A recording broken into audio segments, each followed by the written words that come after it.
Hi everyone, welcome to Sai Renu's kitchen. ఈరోజు వీడియోలో కరాచీ హల్వా ఎలా ప్రిపేర్ చేసుకోవాలో చూసేద్దాం. ముందుగా స్టవ్ పైన ఒక ప్యాన్ పెట్టుకుని ఒక 1 కప్ షుగర్ యాడ్ చేసుకోవాలి, 1 కప్ వాటర్ యాడ్ చేసుకోవాలి. ఏ కప్తో అయితే షుగర్ తీసుకుంటామో అదే కప్తో వాటర్ కూడా యాడ్ చేసుకోవాలి. అలా యాడ్ చేసుకొని షుగర్ మెల్ట్ అయ్యేంతలోపు ఒక బౌల్ తీసుకొని ఒక 1 కప్ కార్న్ఫ్లోర్ తీసుకోవాలి, 1 కప్ వాటర్ యాడ్ చేయాలి. ఏ కప్తో అయితే షుగర్ తీసుకుంటామో అదే కప్తో అన్నీ ఈక్వల్గా తీసుకోవాలి. ఆ తర్వాత మొత్తం ఉండలు కట్టకుండా స్మూత్గా కలుపుకోవాలి. ఇలా మొత్తం స్మూత్గా కలుపుకున్న తర్వాత షుగర్ మొత్తం మెల్ట్ అవ్వాలి. షుగర్ మొత్తం కరిగిన తర్వాత కార్న్ఫ్లోర్ యాడ్ చేయాలి.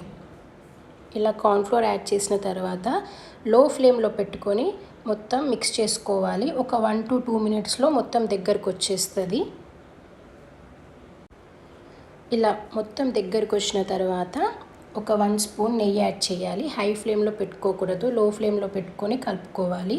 ఆ తర్వాత 1 స్పూన్ నెయ్యి యాడ్ చేసి మొత్తం మిక్స్ చేసుకొని ఒక 1/2 స్పూన్ ఫుడ్ కలర్ యాడ్ చేయాలి. ఎక్కువగా ఫుడ్ కలర్ యాడ్ చేసుకోకూడదు, ఒక 1/2 స్పూన్ యాడ్ చేసుకుంటే సరిపోతుంది. ఇలా ఫుడ్ కలర్ కూడా యాడ్ చేసి మొత్తం కలుపుకోవాలి. ఇలా మొత్తం మిక్స్ చేసుకున్న తర్వాత డ్రై ఫ్రూట్స్ యాడ్ చేసుకోవాలి. డ్రై ఫ్రూట్స్ కూడా యాడ్ చేసి అంతా మిక్స్ చేసుకోవాలి. ఒక 5 మినిట్స్లో కరాచీ హల్వా రెడీ అవుతుందండి. చాలా టేస్టీగా ఉంటుంది, చాలా బాగుంటుంది. ఒకసారి ట్రై చేసి చూడండి. తక్కువ ఇంగ్రీడియంట్స్తో త్వరగా అయిపోతుంది. ఇలా మొత్తం మిక్స్ చేసుకున్న తర్వాత ఒక 1 స్పూన్ వరకు నెయ్యి యాడ్ చేసుకోవాలి.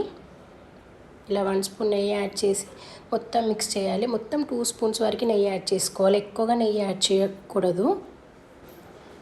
ఇలా మొత్తం మిక్స్ చేసుకోవాలి. మిక్స్ చేసుకొని కొంచెం దగ్గరకు వచ్చిన తర్వాత స్టవ్ ఆఫ్ చేసుకోవాలి. అంతేనండి.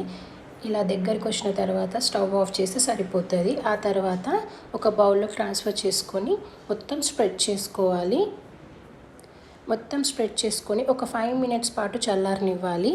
ఎక్కువసేపు ఏం అవసరం లేదు, ఒక 5 మినిట్స్ చల్లారనిస్తే సరిపోతుంది. ఒక 5 మినిట్స్ చల్లారిన తర్వాత ఒక ప్లేట్లో ట్రాన్స్ఫర్ చేసుకోవాలి. అంతేనండి. ఆ తర్వాత నైఫ్తో పీసెస్లా కట్ చేసుకోవాలి. చాలా టేస్టీగా బాగుంటుంది. ఒకసారి ట్రై చేసి చూడండి. మీకు ఈ ప్రాసెస్లో నచ్చినట్లయితే, అలాగే వీడియో నచ్చినట్లయితే లైక్, షేర్, సబ్స్క్రైబ్. కొత్తగా చూసిన వాళ్ళైతే సబ్స్క్రైబ్ చేసుకోండి. Thank you for watching.